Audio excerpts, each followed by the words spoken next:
Hello, my name is Jisoo, and I'm reading Master Dōgen's Shōbōgenzō. We're about halfway through Bukkyo,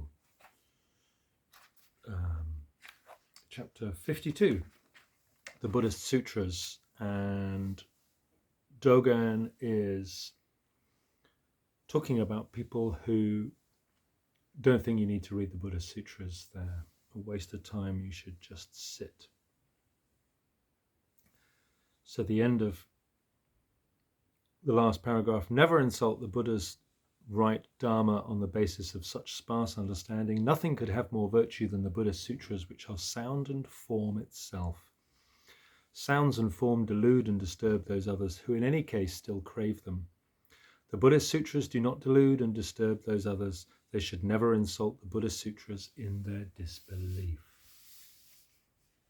Okay, on paragraph 35. Nevertheless, for the last 200 years or so in the great kingdom of Sung, certain unreliable, stinking skin bags have said, we must not keep in mind even the sayings of ancestral masters. Still less should we ever read or rely upon the teachings of the sutras. We should only make our bodies and minds like withered trees and dead ash, or like broken wooden dippers and bottomless tubs. End of quote. People like this have vainly become a species of non-Buddhist or celestial demon. They seek to rely on what cannot be relied on, and as a result they have idly turned the Dharma of the Buddhist patriarchs into a mad and perverse teaching. It is pitiful and regrettable. Even broken wooden dippers and bottomless tubs are the Buddhist patriarchs' eternal sutra itself. Few Buddhist patriarchs have completely enumerated and classified the scrolls of this sutra. Those who say that the Buddhist sutras are not the Buddha Dharma do not research the occasions on which the Buddhist patriarchs have relied upon the sutras. They do not study and practice the occasions on which Buddhist patriarchs manifest themselves following the sutras. And they do not know how deep the intimacy is between Buddhist patriarchs and the Buddhist sutras.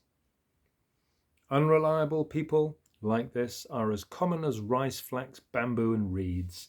They ascend the lion's seat and establish monasteries throughout the country as the teachers of human beings and gods.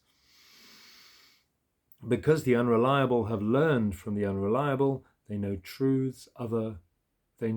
no truths other than the unreliable.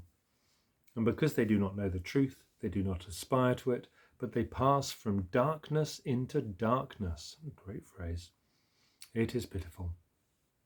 Because they have never had the body-mind of the Buddha Dharma, they do not know what the behavior of the body and working of the mind should be like. Because they do not clearly understand the principles of existence and emptiness, when someone asks them a question, they randomly raise a fist, but they do not know the meaning of raising it. Because they do not clearly understand right and wrong ways, when someone asks them a question, they hold up a whisk, but they do not know the meaning of holding it up. Sometimes, hoping to offer a guiding hand to others, they quote Rinzai's 4 thoughts and 4 relations between reflection and action, Unmon's 3 phrases, Tozan's 3 paths and 5 relative positions, and so on, and see them as the standard for learning the truth. So in other words, they only refer to recent right words, not the original. My late master Tendo was constantly laughing at this, saying, how could learning the state of Buddha be like that? We cause the great truth authentically transmitted by the Buddhist patriarchs to cover the mind and to cover the body again and again. When learning the state in practice and aiming to master it, there is no time to spare. What free time could we have to fit in the sayings of later generations? Truly we should know that old veterans in all directions have no will to the truth.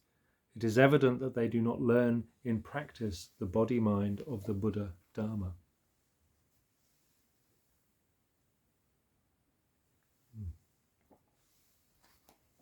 Morning coffee.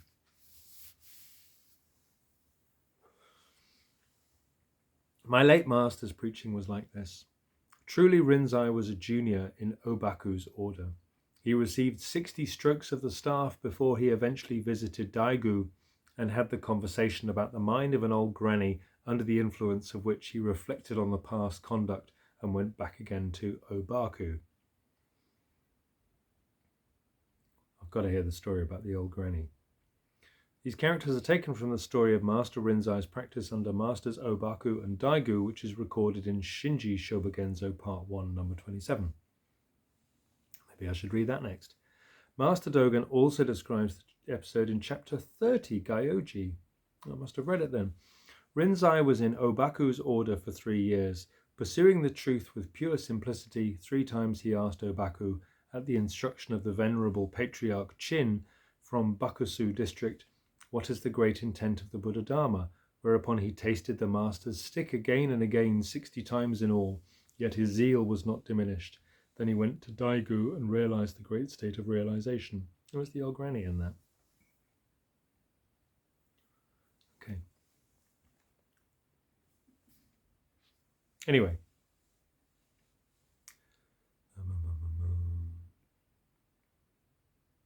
My late master Tenzo was constantly laughing at this, saying, how could learning the state of Buddha be like that? We cause the great truth I've not read this already. Yeah, I read that already. Sorry, I'm on the next paragraph. Sorry, it's still early. Well, it's not early, but I'm still stupid. My late master's preaching was like this. Truly, Rinzai was a junior in Obaku's order. He received 60 strokes of the staff before he eventually visited Daigu. And have I read this already? Oh, I've read this as well. Oh, flipping heck, I'm just going to read it again. He received 60 strokes of the staff before he eventually visited Daigu and had the conversation about the mind of an old granny, under the influence of which he reflected on his past conduct and went back again to Obaku. Because rumour... Oh, I looked at the wrong footnote. Sorry. I'm just going to keep going. Because rumour of this episode has resounded like thunder, people have thought that the Buddha Dharma of Obaku was transmitted to Rinzai alone. Moreover, people have thought that he was even more excellent than Obaku. That is not true at all. Rinzai gets a hard time, doesn't he, from Dōgen? Rinzai had stayed a short while in Obaku's order and followed the other monks, but when Venerable Patriarch Chin had prompted him, they say that Rinzai did not know what to ask. Even before clarification of the great matter, how could one who was standing on the ground to listen to the Dharma,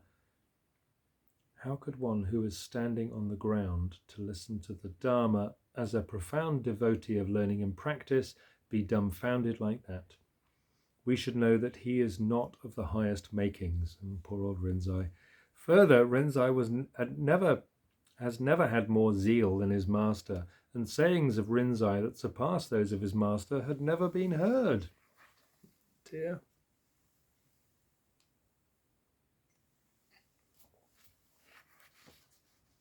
Obaku has expressions that outshine his master. He has great wisdom, surpassing that of his master.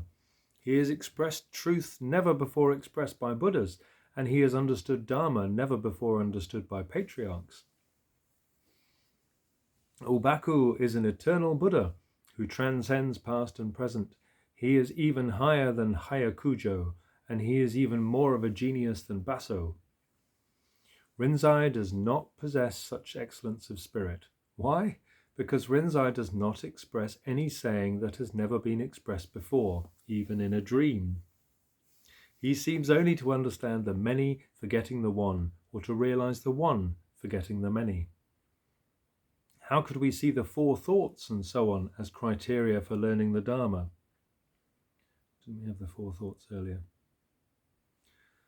As if the taste of the truth were present in them.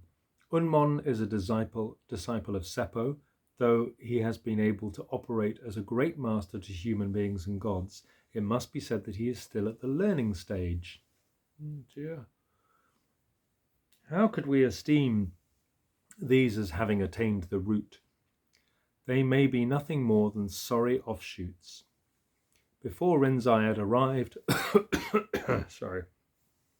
Before Unmon had appeared, what did Buddhist patriarchs rely upon as standards for learning the truth?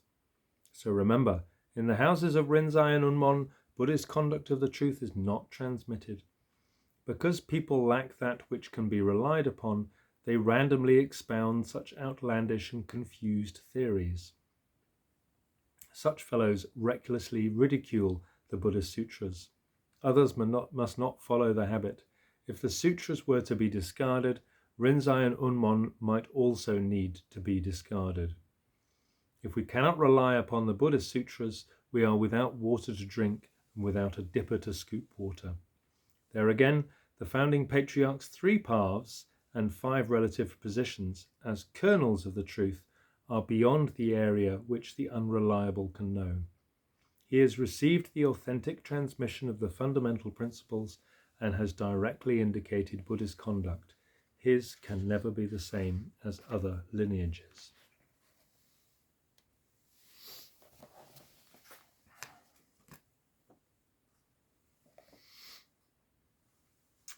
Furthermore, unreliable people say that the teaching of the Tao, the teaching of Confucius, and the teaching of Shakyamuni may each amount to the same in their conclusion. They just have temporary differences in their gates of entry. Sometimes they compare it to the 3 legs of a tripod. Have I read this before? No. This is a notion widely discussed by monks in the great kingdom of Sung today. When such people speak like this, the Buddha Dharma has for them already vanished from the face of the earth. Further, we should say that not so much as an atom of the Buddha Dharma has ever come to them. People like this, rashly attempting to express insight into the Buddha Dharma, mistakenly say that the Buddhist Sutras are not useful, and that in the lineage of the ancestral master there is a fundamental teaching which is transmitted separately. Refers to the idea of the separate transmission outside the teachings. Master Dōgen attacks this idea in chapter 24, Bukkyo. They are small in nature because they have not glimpsed the boundaries of the Buddha's truth. They say that we should not rely on the Buddhist Sutras. Then if they had sutras by the patriarch, would rely on them. They say that we should not rely on the Buddhist Sutras. Then if they had sutras by the patriarch, would they rely on them or would they not rely on them? There are many dharmas in the patriarch's truth that are as described in the Buddhist Sutras. Should they be relied upon or discarded? If the patriarch's truth was said to be separate from the Buddha's truth, who could believe in the patriarch's truth? The ancestral master is the ancestral master because he has received the authentic transmission of the Buddha's truth. If there were an ancestral master who had not received the authentic transmission of the Buddha's truth, who could call him the ancestral master? We revere the first patriarch because he is the 28th patriarch. That's a great sentence. If we spoke of a patriarch's truth separate from the Buddha's truth, it would be difficult for there to be 10 patriarchs or 20 patriarchs. That we revere the ancestral master because he has received the transmission from rightful successor to rightful successor is due to the importance of the Buddha's truth. With what features could an ancestral master who had not received the authentic transmission of the Buddha's truth meet face to face with human beings and gods? It would be more difficult still to turn around the profound will that adores the Buddha in order to follow a new and ancestral master who did not belong to the Buddha's truth. That the unreliable madmen of today idly scorn the Buddha's truth is because it is impossible for them to decide which dharmas belong to the Buddha's truth. To compare, even for a moment, those teachings of the Tao and of Confucius and the teaching of the Buddha is not only pitifully stupid, but it is also the cause and conditions of wrong action and is the downfall of nations. Wow. Because it is the undermining of the 3 treasures.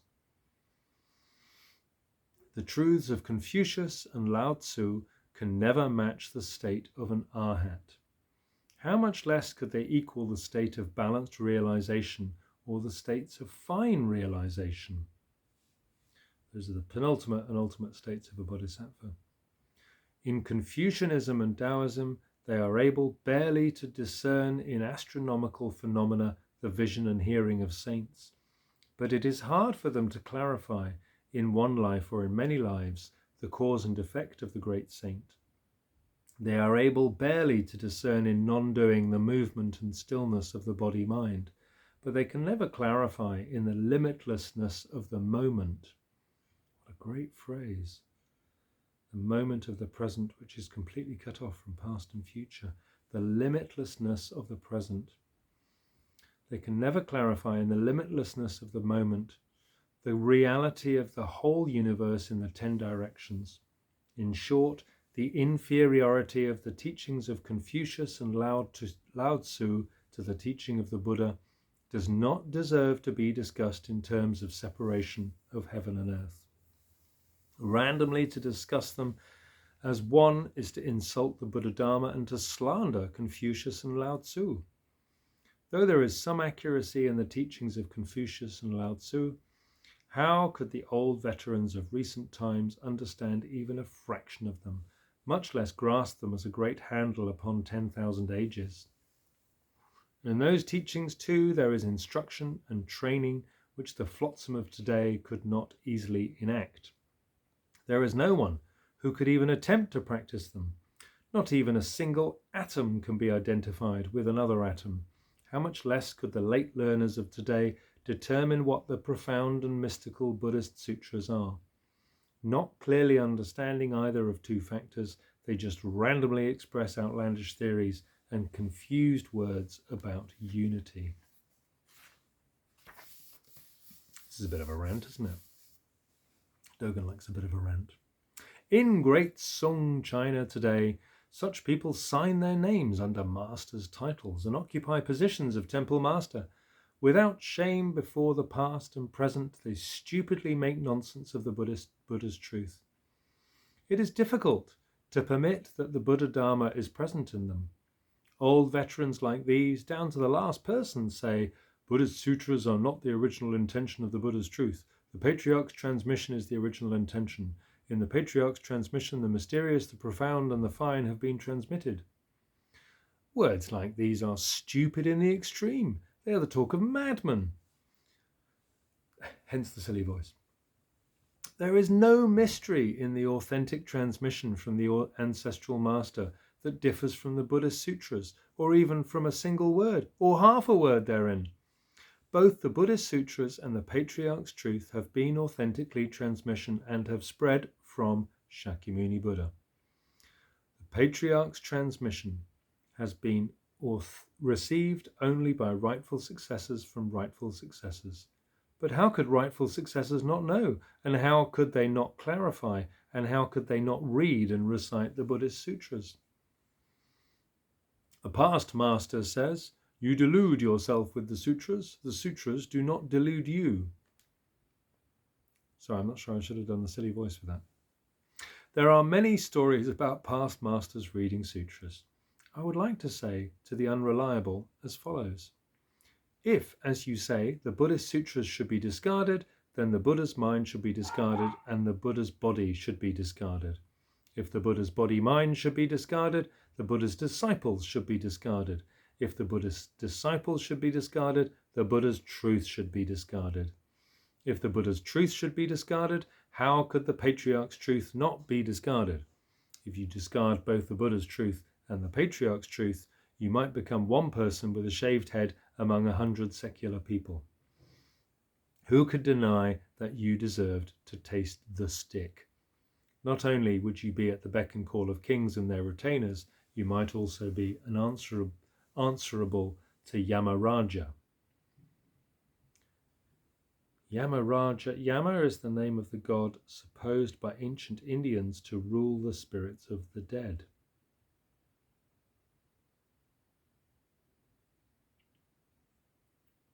Okay.